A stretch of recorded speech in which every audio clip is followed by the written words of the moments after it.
This Blondie recipe is the perfect healthy breakfast. It has fiber, healthy fats, a ton of protein, and it's super easy to make. To start, you will need a bowl and a scale and add in 100 grams of oat flour. You don't need to buy oat flour from the store. It's much cheaper to buy rolled oats. Add 100 grams to a blender and blend on high for 60 seconds until you get fine oat flour. Next is vanilla protein powder, specifically casein protein powder and not whey, which most of you probably already use, and here's why. I will show you what happens when I mix 15 grams of whey protein with 50 grams of water. As you can see, the consistency remains liquid no matter how long I mix. If you add this to a cake and then bake it, the water will evaporate and you will end up with a very dry result. Now let me show you what happens when I mix 15 grams of casein with 50 grams of water.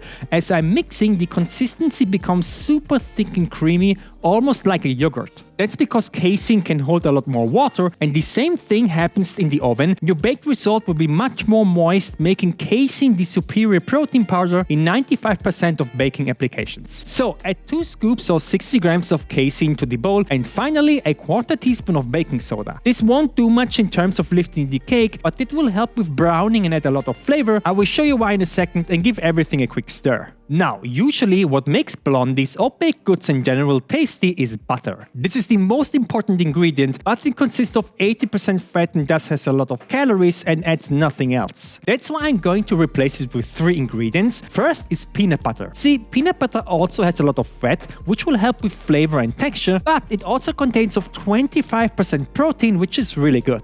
Next is skyr. You can also use Greek yogurt. Both are top-tier protein sources. And lastly, sugar-free applesauce. Now this is an interesting one. Applesauce is a common fat replacement because it's high in a carbohydrate called pectin, which makes cakes moist and tender. So add 100 grams of peanut butter to the bowl, followed up by 200 grams of applesauce, 100 grams of skyr, and lastly 100 grams of milk. I always use semi-skimmed milk with 1.5% fat. Give the batter a mix with a spoon. Don't use a whisk here because the batter is super sticky. After about a minute of mixing, you will end up with a batter that looks like cookie dough. It's sticky and still a bit wet. Now, this part is optional, but I highly recommend it. Add 50 grams of blueberries and 40 grams of chocolate chips. This will add about 250 more calories, but it's so delicious that I think it's an absolute must. Give it a final mix and then take out the baking dish.